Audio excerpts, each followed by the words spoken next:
మొన్న పండగ అత్తగారింటికి వెళ్ళినప్పుడు మీ ఊరు కులుకు భజన డాన్స్ మిస్ అయిపోయావురా. ఎరా రాఘవ, ఏంటి కొత్తగా గడ్డం? ఏముంది, 4 రోజులు లీవ్ లో ఉన్నా.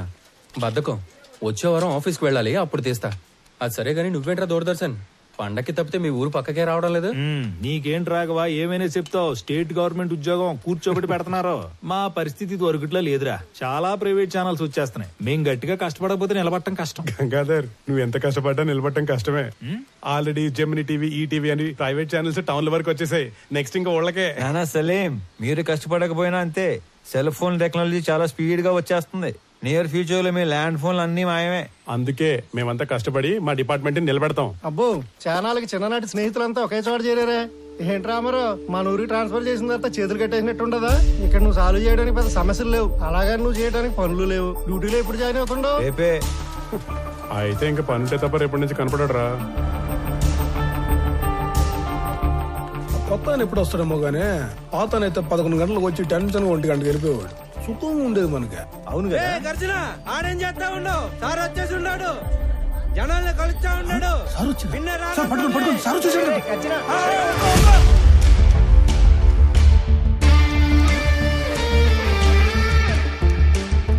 నమస్కారం సార్, నా పేరు గజ్జల శాంత్ స్వరూప్ సార్. ఎట్లంటే మీకెందుకు సార్ శ్రమ? నేను అందరిని బయటికి వెళ్తాను, మీరు పోయి ఆ సీట్లో కూర్చోండి సార్.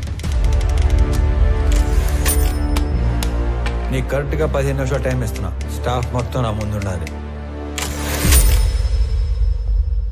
అందరూ వచ్చేసినట్టేనా? వచ్చేసారు సార్. నేను చెప్పేది 2 విషయాలు. ఒకటి, నేను ఛార్జ్ లో ఉన్న దగ్గర గుట్టలు గుట్టలుగా ఫైళ్లు, గుంపులు గుంపులుగా జనం అస్సలు ఉండకూడదు.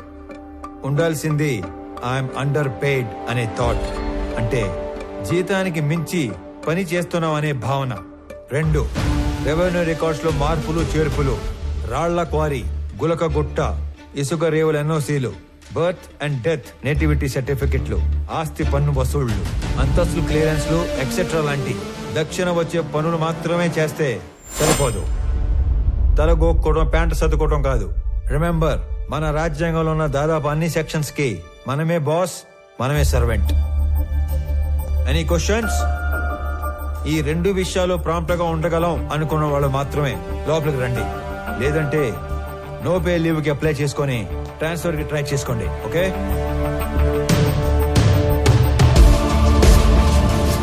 There is no privacy, no protocol in my office. నేను చేసే పని మీకు కనపడాలి, మీరు చేసే పని నాకు కనపడాలి. Only progress that matters.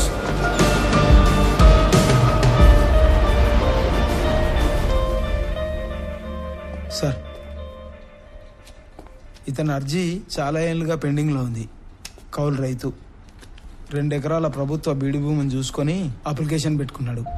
కానీ అప్పటికేస్తూ అతనికి ఆ భూమి ఇవ్వలేమని చెప్పినా కూడా ఆఫీస్ చుట్టూ తిరుగుతూనే ఉన్నాడు సార్. ఇప్పుడు కూడా మీతో గోడు చెప్పుకుంటానని నా ప్రాణం దూడేస్తున్నాడు సార్.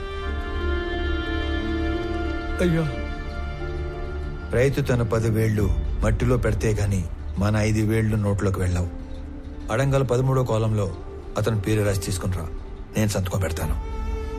గవర్నమెంట్ కోర్టుకు వెళ్తుంది. అది కోర్టులో తేలే లోపు నేను రిటైర్ కూడా అవుతాను. ఈ లోపు రైతు వ్యవసాయం చేసుకుంటాడు. అయ్యా, చచ్చేలోపు 1 సెంటు భూమి కన్నా ఆసామిని అవుదాం అనుకున్నానయ్యా. నీ వల్ల నా కళ నెరవేరింది. నువ్విచ్చే ఆ మట్టిలో మాణిక్యాలు పండిస్తానయ్యా, మాణిక్యాలు పండిస్తాను. చూస్తా ఉండు మళ్ళా. ఒక్కొక్క మనిషి ఎంత పని చేయొచ్చా?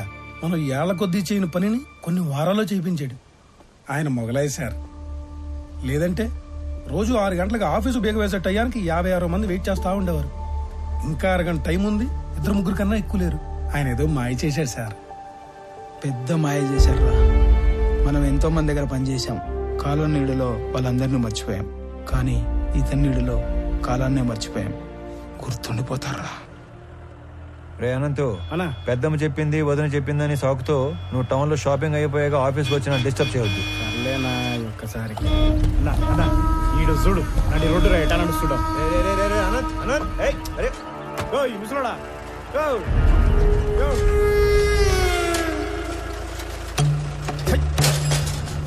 చూడనంత గట్టిగా మూసేది వెనకొచ్చేది బండు తొక్కే పైపోతావు. సంపుతా నా కొడక. నీ దూకుడేంద్రా పెద్ద పట్టుకొని. ఇంత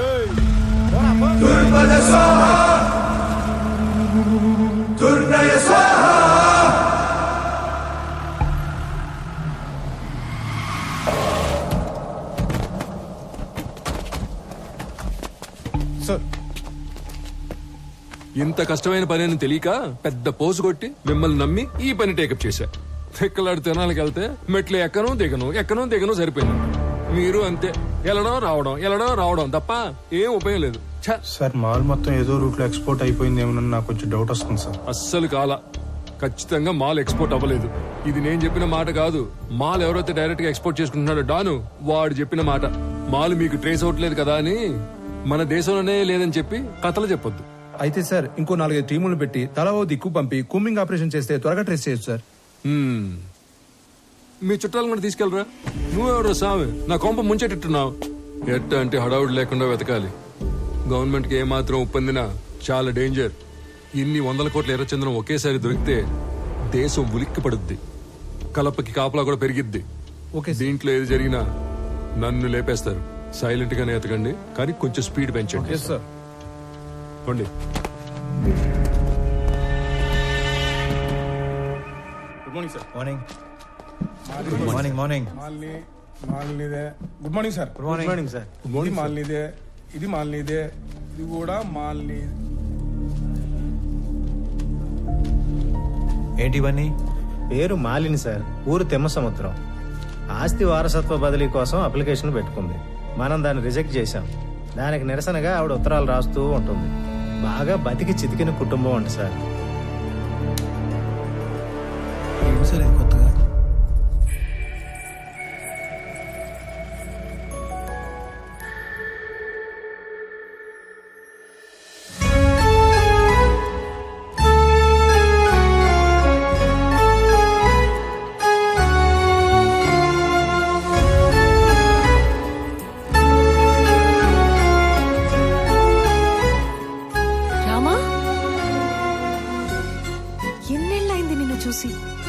అయినా నువ్వు అసలు ఏం మారలేదు. రా కూర్చో. పర్లేదు, ఇక్కడ కూర్చుంటాను.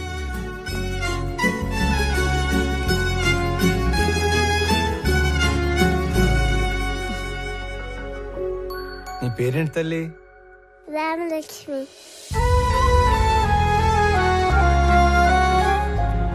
ఇప్పుడే వస్తాను. స్కూల్కి వెళ్తున్నావా?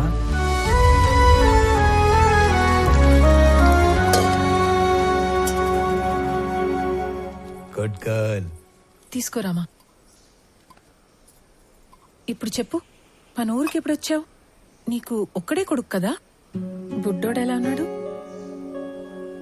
ఏంటి ఏం మాట్లాడావు?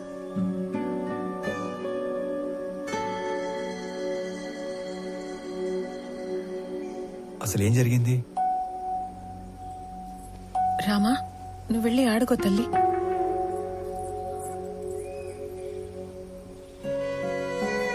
నా జీవితంలో జరిగిన చాలా మలుపుల్లో ఇది కూడా ఒకటి. మా వారి పేరు సురేంద్ర. మా నాన్నతో పాటు నార్త్ లో కాంట్రాక్ట్లు చేసేవారు. నా పెళ్లికి ముందు నుంచి కూడా మా నాన్నకి బాగా ఇష్టమైన వ్యక్తి. అమ్మ నాన్న కాలం చేశాక ఇక్కడే సెటిల్ అయ్యాం. కాంట్రాక్ట్లలో ఇబ్బందుల వల్ల నష్టాలు, వాటితో కష్టాలు కూడా వచ్చాయి. వర్మ అనే తన ఫ్రెండ్ ఏదో కొత్త బిజినెస్ ప్లాన్ ఉందంటే కలిసి వస్తానని వెళ్లిన మనిషి తిరిగి రాలేదు. నేను ఏడ్చి ఏడ్చి కన్నీళ్లు కూడా రావట్లేదు. అవును, ఇవి నీ చేతికి ఎలా వచ్చాయి?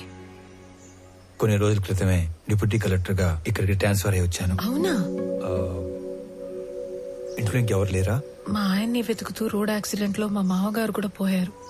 ఇవన్నీ చాలా ఉన్నట్టు సురేంద్ర ఉన్నంత కాలం పలకరింపుకి వచ్చే అతని పార్ట్నర్స్ కూడా ఇప్పుడు డబ్బు కోసం బెదిరింపులకి వస్తున్నారు. పోలీసుల చుట్టూ, లాయర్ల చుట్టూ, నీ ఆఫీస్ చుట్టూ తిరిగి తిరిగి విసిగిపోయి రోజుకో లెటర్ పంపుతుంటాను. దానివల్ల ఉపయోగం లేదు, కానీ కనీసం నా బాధ, నిరసన అయినా తెలిపితే మనసు తేలిక పడుతుంది కదా. వీటి వల్ల ఉపయోగం ఉంది. ఇవే నన్ను ఇక్కడి దాకా తీసుకొచ్చాయి. ఇకపై ఇది నా బాధ్యత.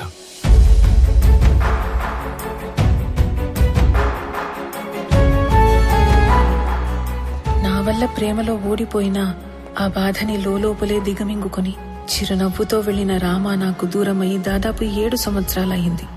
దిక్కుతోచని పరిస్థితుల్లో ఉన్న నన్ను వెతుక్కొనొచ్చి భరోసా ఇచ్చి వెళ్తున్న రామాని చూస్తుంటే చాలా జ్ఞాపకాలు గుర్తుకొస్తున్నాయి. రామారావు, ఆ పేరు వినగానే గుడిలో గంట శబ్దం విన్నంత భరోసా వస్తుంది. రామారావు ఎస్పీఎల్ గా ఉన్న మా స్కూల్లో ఆడపిల్లలందరం శివంగుల్లా బ్రతికేవాళ్లం.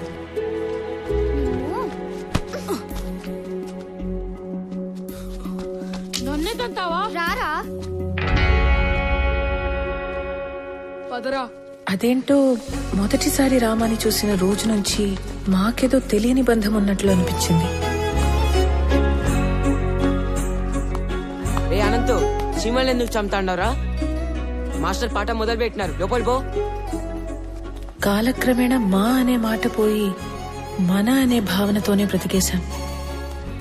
హిందీ లాంగ్వేజ్ అంటే ఏంటి? జాతీయ భాష, నేషనల్ లాంగ్వేజ్. మీకు తెలుగు రాకపోయినా పర్వాలేదురా, హిందీ రాకపోతే మీరెవ్వరూ దేనికి పనికిరారు. సార్, మాతృభాషతో పాటు పరభాష నేర్చుకోవడం తప్పు కాదు సార్, కానీ మాతృభాషను హేళన చేయకూడదు సార్. హిందీ మన జాతీయ భాష కాదు సార్, అధికారిక భాష. ప్రతి విషయంలోనూ రామారావు శైలి, చూసే విధానం ప్రత్యేకంగా ఉంటాయి. రోజులు గడిచే కొద్దీ మా వయసుతో పాటు మా మధ్య ప్రేమ కూడా పెరిగింది.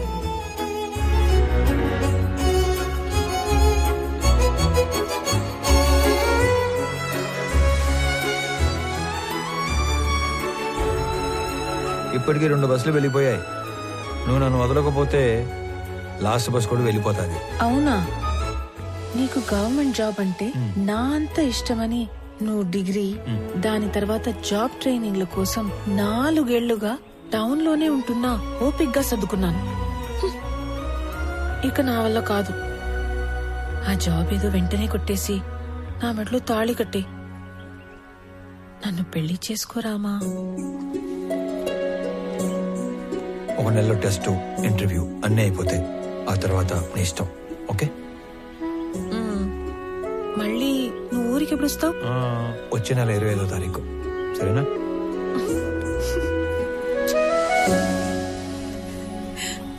రామాతో పెళ్లి తర్వాత జీవితం గురించి చాలా కళ్ళు కన్నాను. ఏ చిన్న సమస్య వచ్చినా మాలో మేమే ఒకరికొకరం సాయం చేసుకునేవాళ్లం. అనుకున్నట్లే రామాకి ఉద్యోగం వచ్చింది. మా పెళ్లికి ఏ అడ్డంకి లేదు కదా, అంతా అనుకున్నట్లే జరుగుతోంది అని సంతోషంగా ఉన్న సమయంలో ఇటువైపు పద. అయ్యర్లో ఇంటికి ఆడికి. సరే, ఆడి నుంచి ఇంటికి పోదాం. అక్కడ చిన్న పని ఉంది, నువ్వు పద. నమస్తే బాబు. నమస్తే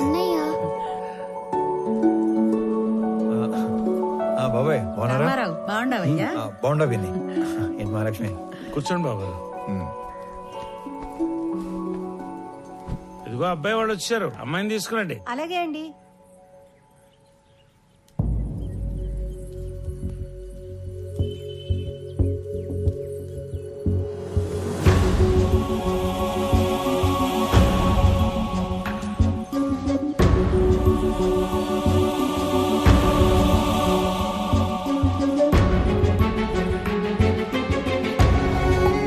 ఒక్కగానొక్క కూతురు, పేరు నందిని.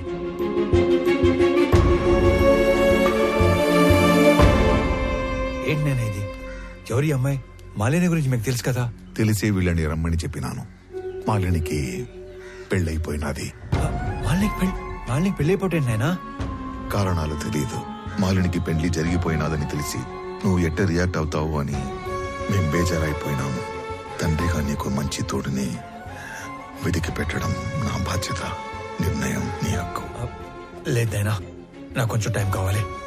ఆ తర్వాత నిర్ణయం మీరే తీసుకోండి. నువ్వు నీ ప్రాణం పోయినా నీ స్వార్థం కోసం అయితే వేరే పెళ్లి ఒప్పుకో. ఏదో ఒక కారణం చేతే ఈ పెళ్లి చేసుకుని ఉంటావు. నువ్వు తలదించుకునే తప్పేమీ చేయలేదు మాలిని. మన ప్రేమ మన ఇద్దరికి మాత్రమే సంబంధించింది. పెళ్లి మన వాళ్ళందరికీ సంబంధించింది. ప్రేమ విషయంలో మనలో ఎవరో ఒకరు నిర్ణయం తీసుకోవచ్చు, కానీ పెళ్లి విషయంలో మన వాళ్ళందరూ నిర్ణయం తీసుకోవాలి. ఎందుకు, ఏమిటి అని అడగటానికి నేను రమ్మలేదు. నిన్ను చూసి చాలా రోజులైంది కదా, చూద్దామని రమ్మన్నాను. మాలిని, ఒక్కసారి తలెత్తి చూడు.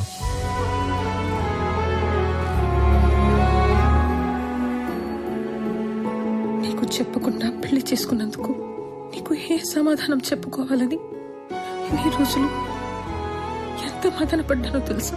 ఒక పసిపాపని కిందకి దించినంత తేలిగ్గా నా గుండెల మీద బరువు అంతా దించేశావు. మా నాన్న ఆయన పార్ట్నర్ కొడుకుతో పెళ్లి ఫిక్స్ చేసుకుని వచ్చి ఇంట్లో చెప్పినప్పుడు ఆయన మొహంలో నేను ఎప్పుడు చూడని ఒక ఆనందం చూశాను. ఆ పెళ్లి అప్పాలంటే నేను చేయాల్సిన ఒకే ఒక పని నీ పేరు చెప్పడం. ఆయన మాట పోవటానికి బాధకి కారణం నువ్వు కాకూడదని నీ పేరు చెప్పలేకపోయాను. అంతే, పెళ్లి జరిగిపోయింది.